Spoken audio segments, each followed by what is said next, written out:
And hello and welcome to Open, the one and only show that opens the Bronx and the rest of the world right to you. I am Daren Jaime. Today we'll update you on what's happening in and around our borough and New York City.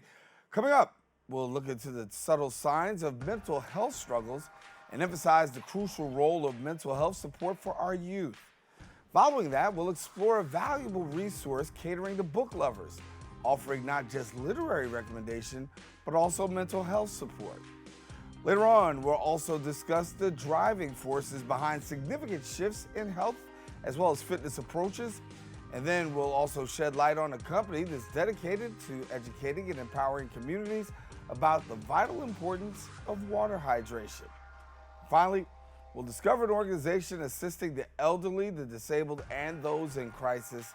So stay tuned for those details a little bit more later on in the show. So stay tuned because all this and much more is heading your way. Right now, we're officially open.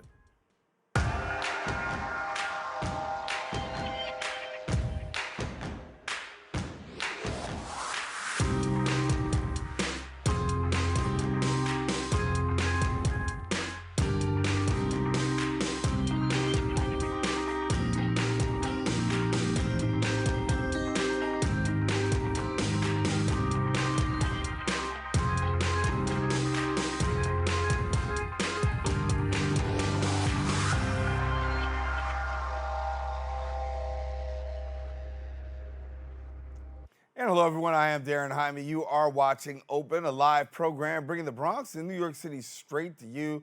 We also want to welcome our viewers to Manhattan Neighborhood Network, as Open is being broadcast simultaneously on MNN's channels. You can stay connected to us on all of our social media platforms at BronxNet TV. Some things have been going on through the course of the past week. We'll take you through it with some Bronx updates.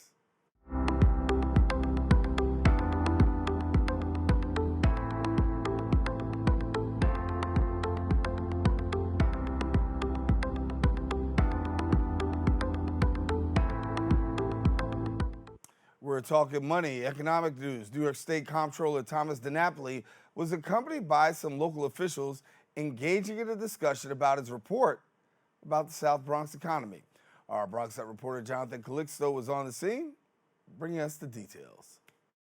New York State Comptroller Thomas DiNapoli gathered elected officials and business owners at La Central YMCA to give a snapshot of the economy of the South Bronx. We really were pleased to put this report out today. It's really meant to be a picture of a point in time, particularly coming out of COVID. Despite the pandemic, the economic report showed an increase in jobs, wages, and businesses. The South Bronx is moving forward, so we're hoping that the community leaders, elected officials will use this report as a blueprint for next steps to keep the progress moving in the right direction here. Today's announcement is one that is met with a lot of optimism and hope for a better tomorrow. It's really pleasing that we're getting a good report for once, because the South Bronx has been so devastated, so ignored, so shortchanged, systemic racism, disinvestment for decades. It's very exciting, very empowering, and there's a lot of alignment here with what we've been preaching at the Hunts Point Produce Market. A positive report for Philip Grant means support from possible investors, something needed to continue the long-time mission of the Hunts Point Produce Market.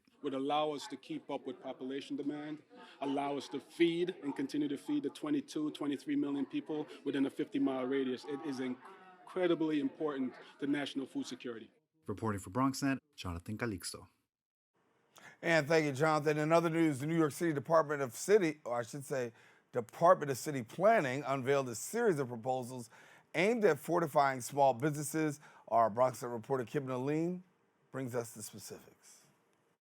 The Department of City Planning and the Bronx Borough President's Office held a hearing at Bronx Borough Hall for New York City's City of Yes initiative. We held the official public hearing for the City of Yes Economic Opportunities proposal by Mayor Eric Adams and his administration. The presentation was led by the Department of City Planning, and really it looks at 4 different layers. Those 4 different layers range from new business opportunities to fostering vibrant neighborhoods. At the hearing, the DCP unveiled a series of proposals aimed at strengthening small businesses, providing a much-needed boost to this community. We're really focused on how the city can come back stronger, and we're thinking from how we can reuse all of the space, reduce vacancies, give more opportunities for small businesses, emerging businesses, and really embrace the way that the city is changing and bring our economy forward for the future. The City of Yes is a three-part initiative with a focus on creating economic opportunities, achieving carbon neutrality, and providing housing opportunities. The DCP not only brings this conversation to local leaders, but to the average New Yorker. Bronx Borough President Vanessa Gibson highlights the significance of this opportunity. Whether you like it or not, changes are coming. And I think sometimes we don't want to embrace change because it's uncertain areas that we just don't know. And a lot of these zoning laws have not been changed since 1961. Neighborhoods have changed in the past 50 years. And so this is an opportunity to do something that's never been done before. To learn more about City of Yes initiatives and how you can have your voice heard, please visit nyc.gov/City of Yes for more details. Reporting for BronxNet, Kibben Aline. And Kibben, thank you. In community news, the New York City Department of Labor organized a job fair for Bronx residents as well as anyone seeking career advancement. Our BronxNet reporter, Chris Camilla, has more details. Nearly 200 people from across the Bronx flocked to the Columbus High School campus on Astor Avenue this week, not for a classroom lesson, but instead a different kind of opportunity. Visitors got to meet with professionals from a variety of sectors, including public health, New York administration, human services, and more at a job and career fair expo hosted by New York Assembly member John Zaccaro Jr. and the state's Department of Labor. We try to do as many as possible throughout the year, especially having multiple vendors of different backgrounds, so we can make sure we bring a variety of different jobs to the community. The event is free for anybody who wants to advance their career or start a new one. And with over 20 organizations here today, prospective employees have plenty of options to choose from.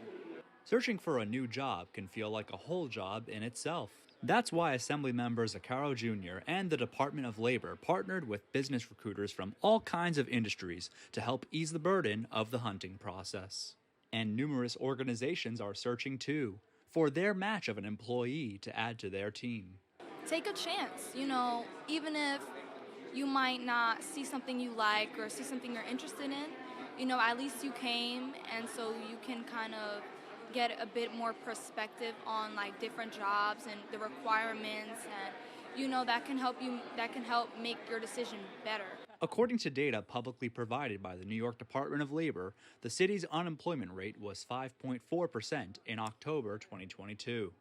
As of October 2023, the rate saw a favorable dip, lowering to 4.2%. It's a statistic that the Department of Labor and city residents credit opportunities like this job fair for, in addition to other public resources available. I've been with the ACS. I've dealt with corrections in the police department here, also the FDNY. So far, things are looking great. They've given me some good ideas. They've shown me where to go online to apply for everything. I appreciate everything so far. And even in a world where social media sites such as LinkedIn, Handshake, and Indeed are dominating the job searching scene, in-person fairs and expos reinforce the impact of a personal and memorable first impression for all employers and employees. Reporting for BronxNet, I'm Chris Camilla. And thank you, Chris. That's all the time we have for our Bronx updates. We are taking a quick break, but guess what? We'll have more open when we return.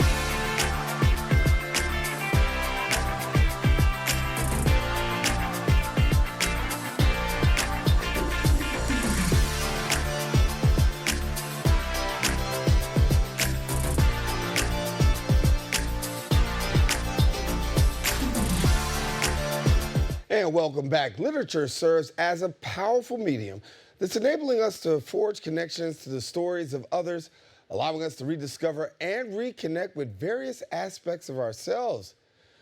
Literapy NYC brings together the realms of literature and therapy, offering a unique platform providing mental health support as well as diverse reading recommendations for all passionate bibliophiles. And joining us now to share a little bit more is the founder of Literapy NYC, Emely Rumble. And Emely, thank you so much for being with us. Thank you so much for having me. So I want to ask you the question about, how prevalent is it when we talk about literacy and also having therapy, combining the two? It's a unique clinical procedure that's being done right now. And how prevalent are we seeing this?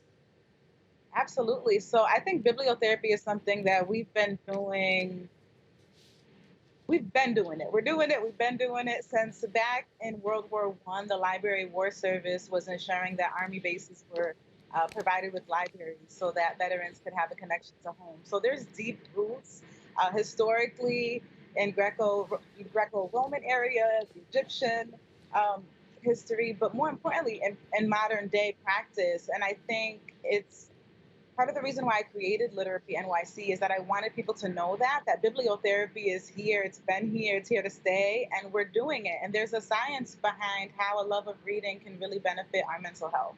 So, as they say around the block, make it make sense. How does it work, and how does it go down for people who actually are taking part? Because this is really a great instrument in terms of getting to a place of healing and using a pretty common method. Absolutely. There's 3 domains of bibliotherapy. So receptive prescriptive bibliotherapy is when a therapist would recommend a book to assist with treatment goals. And it doesn't just have to be self-help.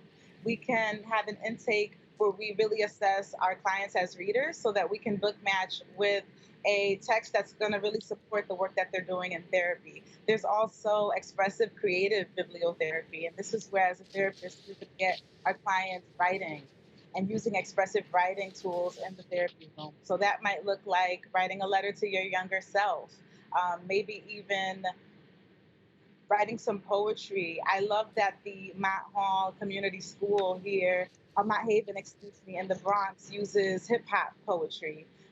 The late Dr. Tyson created that framework and methodology. So poetry therapy is also a part of bibliotherapy. Hip hop therapy is also poetry therapy. So there's deep roots there. There's also symbolic ceremonial bibliotherapy, right? Where we might read a text to connect to the memory of a loved one that we've lost or that we're presently grieving. There's many ways that a therapist can sort of get creative with a love of literature to incorporate the use of bibliotherapy in healing practice. And what I love about that is that these are practices that we can support in the therapy room that clients can use in their personal practice at home for self-care. And that's really what decolonizing mental health and making, literacy and mental health care more accessible is all about. How welcoming are clients when you introduce this as a practice? Because, for some people, books are not at the forefront of looking at therapy. Right. Well, I will say, any good therapist knows that we have to assess our clients' needs before we determine how best to serve them. Right. So there's definitely a mixed approach perspective in regards to how a therapist treats a patient. In therapy, bibliotherapy is just one method. So it's not a method that would work for everybody.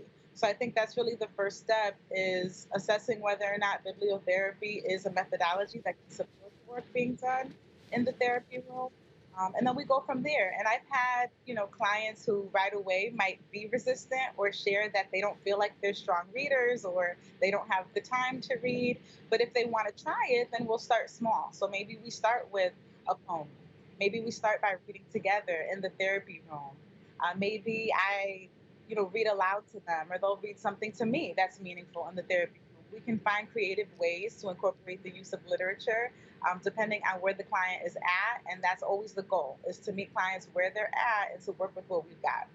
Talk to me a little bit about mental health for a minute, because when we talk about mental health, it's an issue that has been prevalent in communities of color. We're hearing a lot more about the conversations around mental health and the need for mental health services, and also an awareness. When you find where we are today, given the fact that we're seeing law enforcement, we're seeing many more right here media projections, where we find mental health clients not necessarily getting the care that they need, whether it's treatment, whether it's really being aware. Talk to us about what are you seeing right now? How can we assess mental health awareness, particularly in communities of color?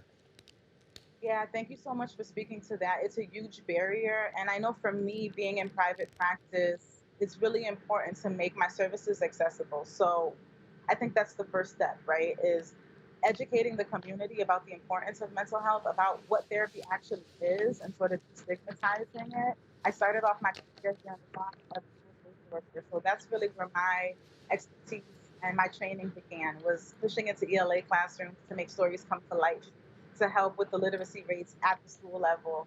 And that's how I got my kids to trust me, and to eventually come into the counseling room, because there was a lot of resistance there too. So I think really starting by destigmatizing, having any kind of mental health issue, because the truth of the matter is that at any given moment, any of us can struggle with a mental health issue. And then once we destigmatize mental health issues, we can talk about ways to make it accessible.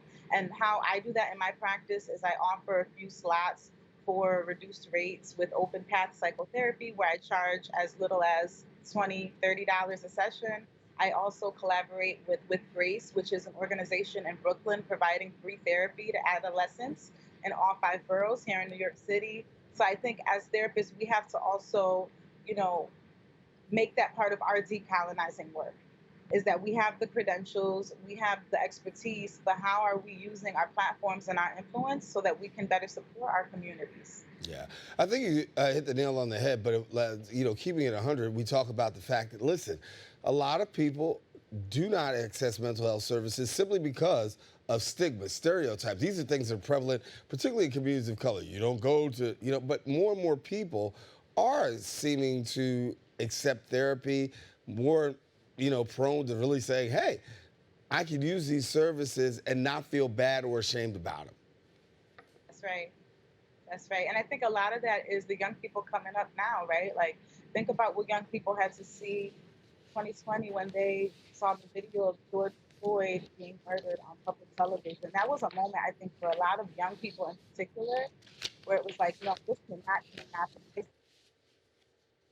To hear your parents or your grandparents talk about racism, talk about some of the ailments that we have to navigate being in racialized bodies. But I think it's moments like that where young people are really stepping into racial and social justice consciousness and really wanting to contribute good to the world, not just to heal for themselves, but also to heal the intergenerational trauma, the cultural legacy burdens that we all carry. And I'm really excited because I also see a new wave of therapists. These young therapists have social media platforms. Before they're at a stage of being independently licensed, they're creating platforms to say, look, I'm from the Bronx, I'm in social work school, this is what I want to do with my degree, and really like speaking up, speaking out about mental health care and how they plan to build their own practices and decolonize the field. So I'm really excited about that. And if there's any way that I could use, my platform at Literapy NYC to support young therapists coming in to do this work, particularly in the Bronx, that's what I'm here to do. Well, certainly we want to connect people to you at Literapy. Someone who doesn't know, real quickly, how do they get in contact? Absolutely. So you can follow me on social media, Facebook, TikTok, Instagram at Literapy_NYC. And I also have a website, www.literapynyc.com. You can subscribe to my monthly newsletter for updates on therapeutic book recommendations that I provide every month. I have a therapeutic book club.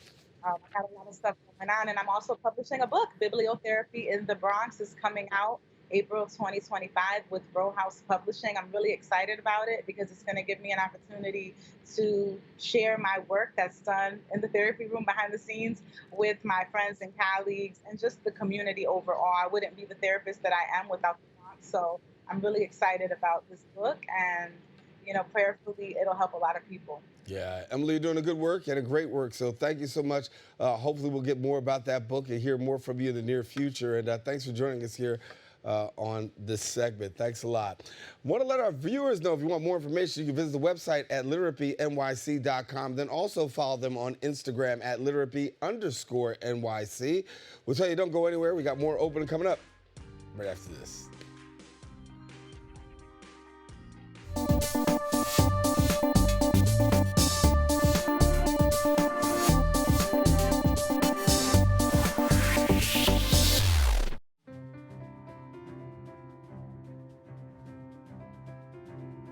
I remember when the Bronx did not really have a media outlet properly representing the people of the Bronx. BronxNet provides for the community by being a community where people can be empowered to share their voices. We are in a really great place technologically. We've got all the resources that we need to be effective. Whether it's through cameras, storytelling, editing, we have provided those services for 30 years. BronxNet's mission is to be a voice for the community. To educate, to inform, and to inspire. And you can be a part of it. We've built studios for you.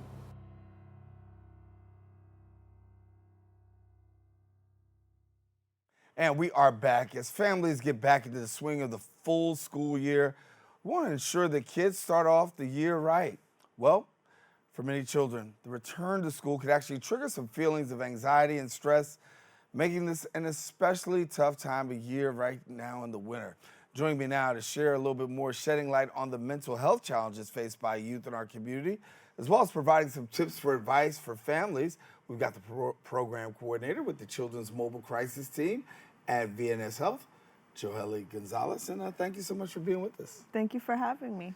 Talk to me a little bit about that, because when we talk about this time of year, winter time, we've got a lot of young people who are really going through this whole crisis of mental health, but sometimes undiagnosed, and sometimes we as a wider community don't even know about it.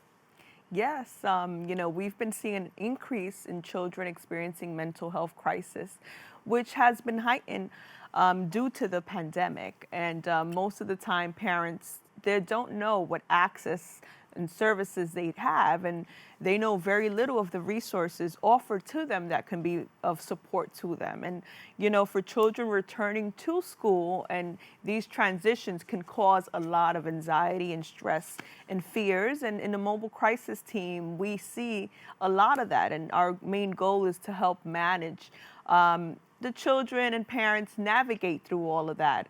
You know, and sometimes it could be due to multiple reasons. It could be lack of structure in the home, in a school environment, among a number of other things.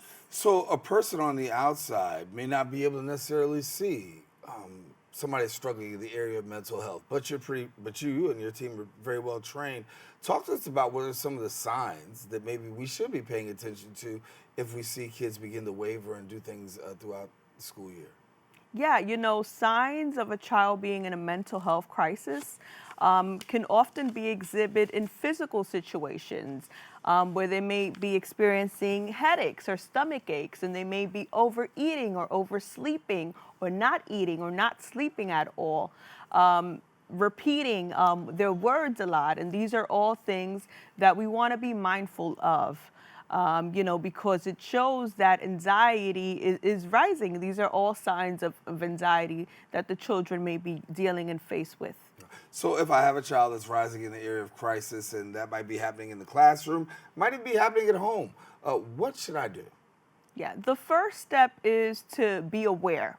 Be aware, be curious, and ask questions. I think it's really important for teachers and parents to establish an open relationship with children where they're able to communicate about how their day was, what they're feeling, what's going on. Because oftentimes, parents are the last person to find out the challenges that their children are faced with every day at school. And teachers spend a lot of time with the students at the school.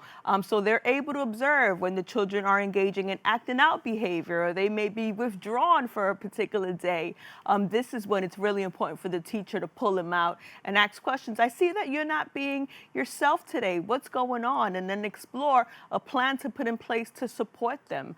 But it all starts with parents communicating and validating to the youth, it's okay to feel these ways, and we're going to help you through it. You're not alone. This way they can feel comfortable, and their self-esteem about this can be a little bit more normalized.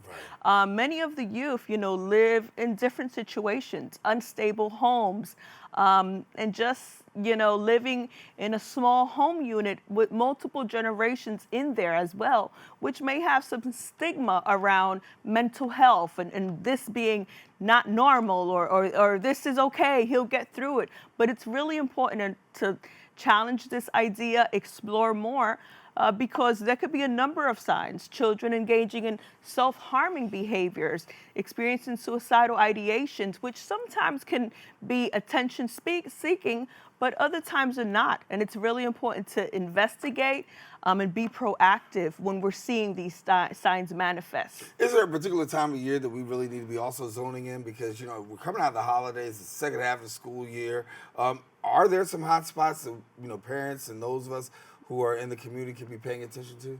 Absolutely. That's a great question. Typically before the holidays are really tough for children. For children and families, they struggle with the holidays coming in and the idea that I need to have this and that for my child. And they may not have it, because they're faced with other challenges in life. So it's really important that throughout the holiday, when they're experiencing transitions of starting a new school year, of coming back from a school break, and in the summertime, to always be vigilant with what's going on and have open conversations, engaging in self-aware. Building that relationship is really important. Take me behind the scenes a little bit for a crisis team. An incident occurs, how do you roll out? Yeah, so we receive all of our referrals from NYC Well, and once we get the cases, we have 1 hour to 2 hours to respond. We're a team of two, a psychiatric social worker and a family advocate go on to the case, and we cover the entire Bronx. So at any given point, we can be anywhere here in the Bronx. And we service children from the ages of 6 to 20 who are experiencing severe crisis. The services that we provide are very important and very unique because we meet them at their home, the most intimate space for them. And in doing so, we're able to see the family dynamics and see other views that are happening in the home to provide support. Our approach is one of being here to support, and it's going to be okay, and we're going to get through it. So when the team goes out, each worker, clinician has a different goal. The psychiatric social worker's goal is to meet with the youth, to assess the situation, come up with a safety plan. Hey, we were called by your school. It seems like you're engaging in self-harm. Talk to me a little bit about what's going on. And most of the time, we're the first ones to find out about these situations, that the child may be experiencing bullying or engaging in self-harm. And, it is our duty and responsibility to psychoeducate the parents of our findings and put services of support in place. And our main goal is to assess for safety and safety plan. And most of the time, there are many youth that are not able to keep safe. They're not able to secure a safety plan and coping strategies. And that would definitely does warrant for a higher level of care, such as hospitalization. So when we consider hospitalization, this being the most appropriate step for the safety of the child, we assure the family that they're not alone. That, this can be a very scary situation for the children to go into the hospital, for EMS to be activated, especially now because the police also shows up. Right. But we let them know we're not alone and we're going to be with you every step of the way to support and advocate for you. And this is okay, and this is temporarily. And we're there from leaving their home unit to going with them to the hospital, to the emergency room, advocating and make sure that they're in the great hands, And our services, we meet them anywhere, in the school, in the home, in the runaway shelters, outside, the parks. We meet them wherever they're at. total wraparound. Mm-hmm. All righty, Joheily, we're going to leave it there. Thank you so much for being with us. Thank you so much. All righty. Now, Happy I to want be to know if you want more information, don't hesitate. Visit the website, vnshealth.org, and then also call 988 to access mobile crisis support. We encourage you don't go anywhere. We got more open coming up right after this.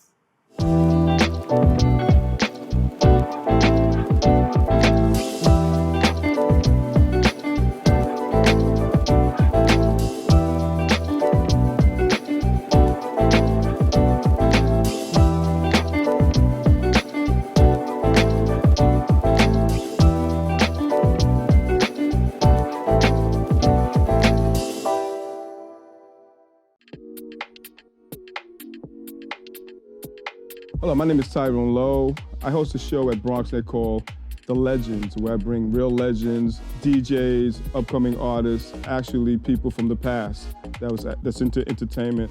I want to thank BronxNet. First of all, I want to thank for the 30 years of them actually being active here. It has opened a lot of doors for me to the point where I'm branching off to have my own network. Fulfill your dreams here. That's all I have to say. And we are back. Despite the well-intentioned fitness resolutions, we make those, millions of people make them. At the beginning of each year, statistics actually reveal that many people abandon them within weeks. Now, despite tens of millions of resolutions and Americans out there aspiring to remain active as well as enhance their well-being, yet they lack the proper guidance for transformative lifestyle changes. And so we got two very special guests who are going to join us to help us through this. Joining us now, we've got lifetime exercise physiologist and also wellness expert. We've got Jeff Zwiefel, and then we've got the founder and chairman of the board of Metabolic Code, Jim LaValle. And gentlemen, thank you so much for joining us. Thanks for having us. Right now, just looking at you, I feel just more fit already. I just feel more fit. I just want to put that out there from the jump. But good to have you guys. Listen, let me. Well, here we are, Derek. You jump on in. Let's go. I'm jumping virtually, but let me ask you this. Most people, we talk about this at the beginning of the year. We talk about having New Year's resolutions. They go by the wayside. But the fact is, many people are somewhat motivated. What is behind the motivation right now that we're seeing, and really the crave to really get into fitness? So much of the motivation for bulk of people is, hey, they want to look better, they want to feel better, they want to perform better. Of course they want to live longer, but the immediate gratification is, hey, I want to lose weight, I want to give more energy, I want to be able to, live a higher quality life longer. And so we're at Lifetime, the Healthy Way of Life company, committed trying to help people do that. Jim, come on in, and let me ask you this about science-based fitness. Science-based fitness, weight loss alternatives, they're out there. People are really trying to, reverse the time, if you will. Your thoughts about that? Well, I think, people don't know where to start. They're confused many times. I think the science of longevity, there's plenty of evidence now that we know that when we can manage blood sugar better, get stress hormones down, optimize our sex hormones as we're aging, control our lipids, these are the cornerstones of how you're going to secure living a longer and healthier life. But there's other things that you need to do. It's not something as simple as I can take a shot once a week and the fat melts off of me. You're going to have to take some responsibility, learn that you need to exercise regularly, maintain your lean mass. Lean mass or muscle is the currency of aging. So when you incorporate exercise into a lifestyle program, you're assuring that you're going to have an improved outcome as you're aging. And you can't get by the fact that we got to try to eat better. And that's a couple of the areas that we fall down on. But start simple, make some agreements with yourself that you can live up to. Train a few days a week to begin with, right? Maybe push away from your diet. Right. Jeff, talk to me about this here. Putting my mindset, training my mind, that's really key and critical. Most people have it in the mind, but it's really about a discipline. And when we talk about that discipline, what are the things I should be trying to do in the area of discipline to make these changes? Yeah, I think it's a matter of, Derek, making sure you're thinking about the long-term plan. And then you're backing into the component parts and pieces that are going to help you build and have the right trajectory of your lifestyle plan to make that ultimate goal a reality. So again, you got to break that thing down into manageable parts and pieces, and that means getting moving. We talk about informal and formal exercise. Informal exercise is moving around the house, trying to get outdoors, trying to move around and not sitting on the couch and watching TV and laying around. Staying active. The other part is the formal exercise. 2-3 days a week of some sort of cardiovascular, moderate intensity exercise and resistance training. It might be body weight exercise, might be bands, it might be tubes, it might be machines and dumbbells and barbells. And try to incorporate some simple range of motion, stretching and flexibility. Those are the key components of a well-rounded formal exercise program that we encourage at Lifetime. We want to try to get people started on that today. It might be getting a personal trainer, a dynamic personal trainer from Lifetime. It might be also building a support group and a community that can keep you engaged and keep you motivated and keep you accountable. You know, we hear a lot about weight loss, and we know that people always want to, that's the end game. People want weight loss. But with weight loss, we can see commercials, we see a lot of things out there. How do you separate the hype and from the people who really just have to go the extra mile and do this for the sake of longevity?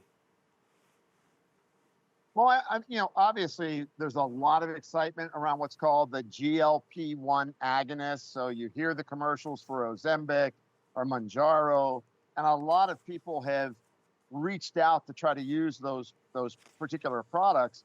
But the issue around that is if you're not combining, exercise, diet, adequate protein, making sure that you're measuring your fat loss and measuring the retention of your lean mass, then you're going to fall short.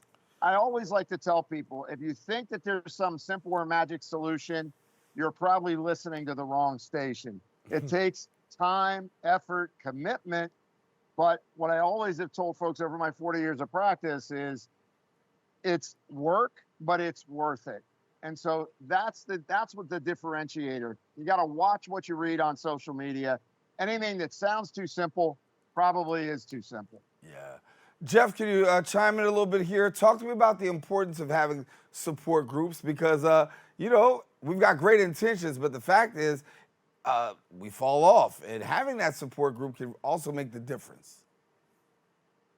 I think, Derek, that's why we've had so much success at Lifetime engaging and changing so many lives, because it's very natural and easy for people to find like-minded support groups or communities or, their pride, if you will.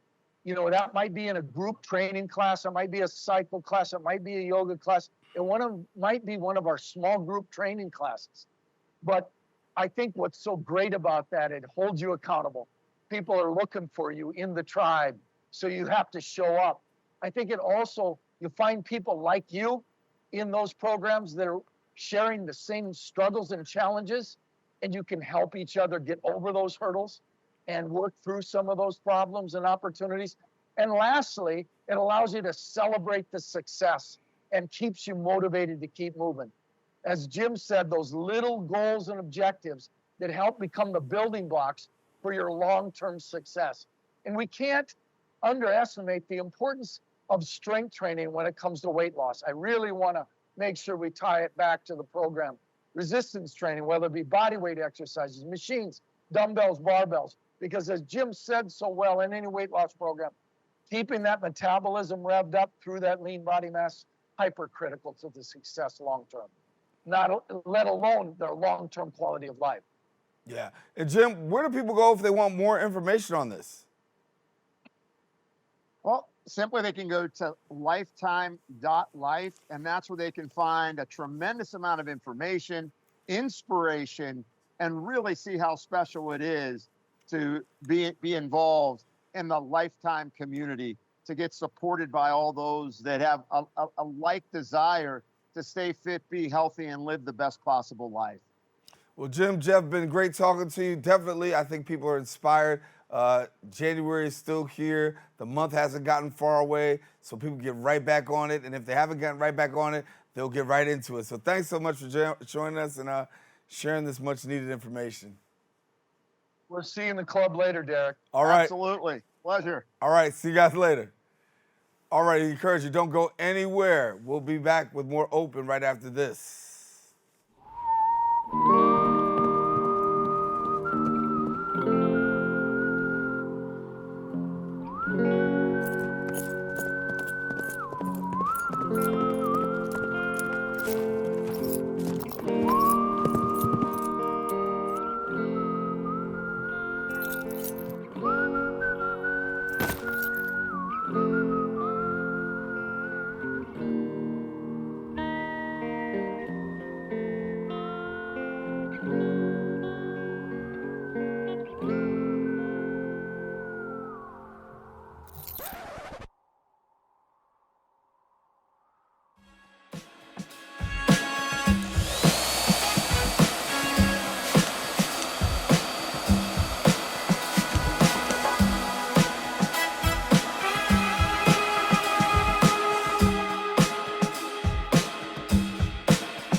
And welcome back. SUPLMNT is a Black-owned business focusing on the urban culture and striving to raise awareness about the significance of hydration, health, and wellness within urban communities. And here now to share more, we've got the founder and CEO of SUPLMNT, Jairus Morris. And good to have you, brother. Good to have you, man. Thanks for having me here. Yeah, well, you're tackling a pretty special topic. When we talk about water, obviously it is necessary for life. Right. But you're taking it to another level because you feel as though people need to know it from a different perspective.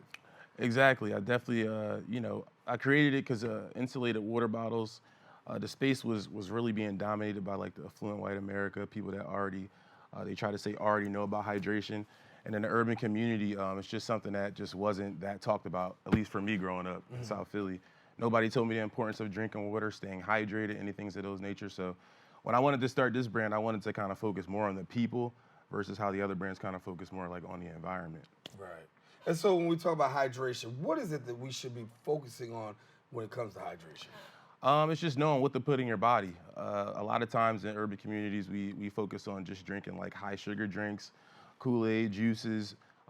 Most of the time, our parents never even tell us, like, after coming out from basketball to come in the house and like, yo, make sure you're drinking a proper amount of water per day.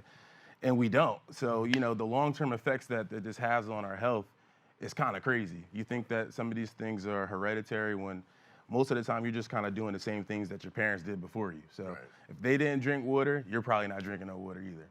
And so when we talk about image is everything, right? It is. Image, everything, obey your thirst. We're not going to talk about that, but oh, right. Right. But when you talk about thirst, obviously image and we look at your things, you got image here. Right. And you're saying that you're trying to create an appeal, I also think, for if you're not into water, here's a good way to get into it. Yeah, so I'll give you the quick rundown. So like when I got into the industry, I saw a bunch of the different bottle brands, and most of them wanted to gear their product to like maybe like save the oceans, like plastic, or maybe they wanted to create the most indestructible bottle that if it fell, it didn't dent. So they weren't really thinking about the aesthetics. They were thinking more so about the environment and the actual product. So we wanted to design this to like actually appeal to the consumer that we wanted to target, which was the urban, affluent Black and brown community. So we decided to like, do different elements because we're big in sneaker culture. Everybody knows we love to wear sneakers and fashion and stuff like that. So we wanted to make sure we incorporated different elements such as rubber boots, like symbolizes the bottom of your shoe, the shoestring carrying loop, different pop colors and stuff like that. So it can actually like go aesthetically with your outfit versus like taking away from it. So, we wanted to make it more like a cool thing to do, a fashionable thing to do, while us preaching the whole entire message of hydration. So the more people that have the bottles, the more you'll see and realize that, okay, people are starting to like pick up on hydration based on like the messaging that we have behind the brand. Right. So many times this is the first door opener to be able to see this and say, hey, and now we have a conversation about hydration. Exactly. The first black-owned insulated water bottle brand in the market. Period. That's it. That's it. And for you, that's got to be a great feeling knowing, first of all, that you're helping the culture, but at the same time also embracing it too.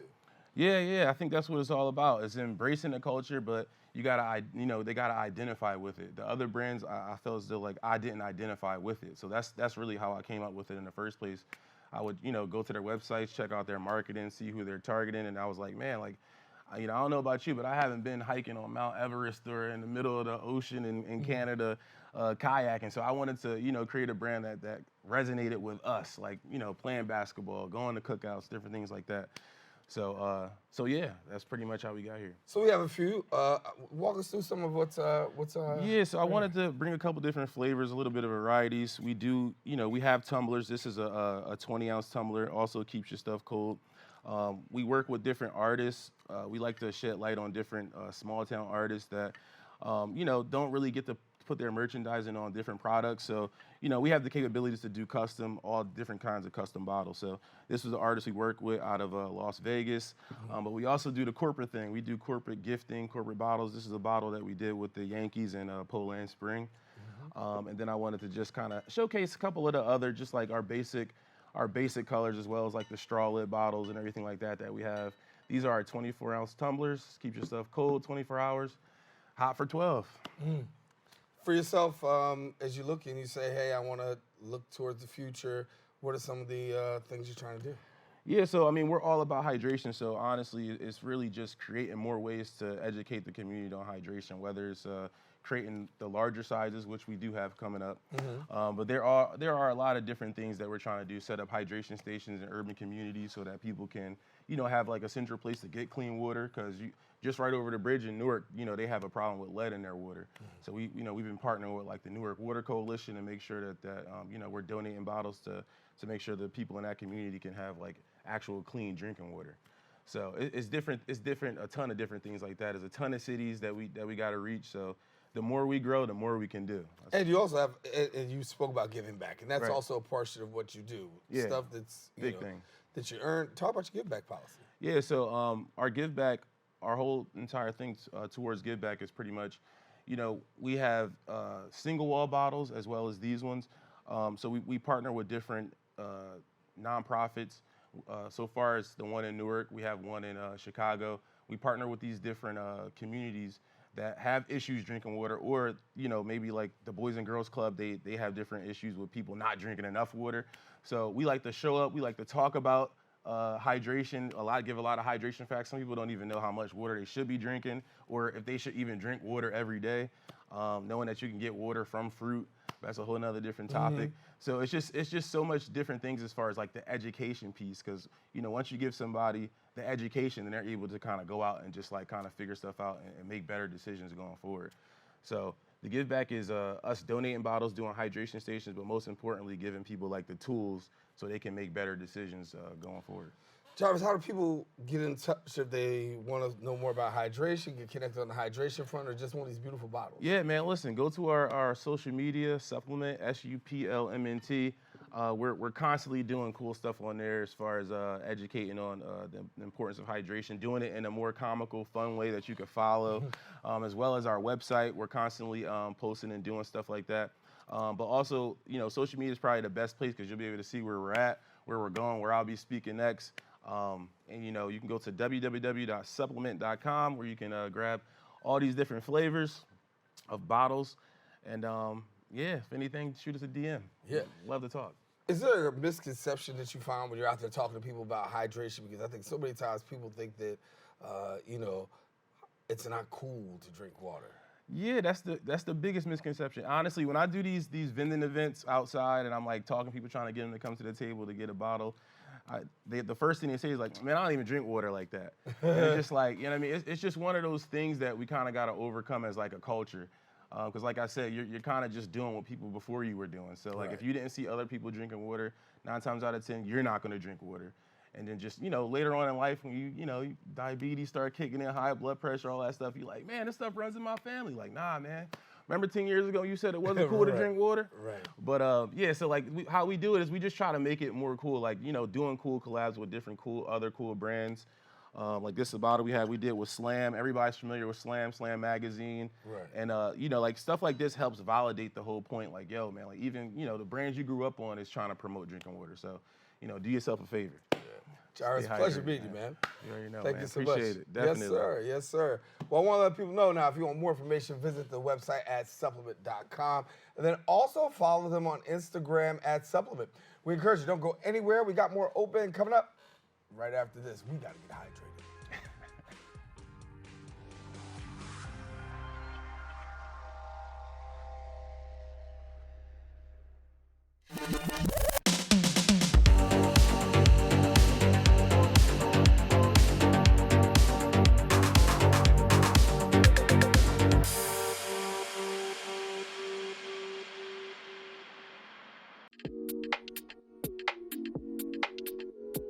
Congratulations, BronxNet, on your 30th anniversary. Bronx Best is my show, and I had a great experience being able to bring my story to the Bronx Network. It's really changed my life, and I look forward to growing with the network, and I think that it's a wonderful place to grow and learn. And I think that everyone should take advantage of all the wonderful programs and things that go on here. And we are back. Friends in Service to Humanity, also known as FISH, an organization dedicated to aiding the elderly, disabled, and those who are facing crisis. Services include informational and referral shopping, errand running, providing food, as well as offering clothing for small household items. We've got now sharing some insight, the director of Friends in Service to Humanity, Alice Crespo. And Alice, thank you for being with us. Thank you for having me. And a wonderful organization that's making such a huge impact in the community. Talk to us a little bit about the work that goes on. Well, what we do is we have an answering service that takes the calls, and then we call them back, and we find out what it is that a person needs, and we try to help them. The first person that I helped was a lady that needed a suitcase as well as a McDonald's gift certificate because she was riding to another state and she didn't have very many belongings, and she would have nothing to eat when the bus made a rest stop. So she asked us to please step in and help her. Good work there. Talk to me about individuals, because sometimes we talk about individuals making the difference as opposed to professionals. And so how does the organization really lean into the individual approach rather than the professional approach? Well, what we do is we have some volunteers, and we're looking for many more volunteers. And we believe that everybody can help and everybody can be helped. So what we do is when we have a need, we send an email to all our volunteers to see who can fill that need. It may be one person, it may be a couple of people, depending on what the need is.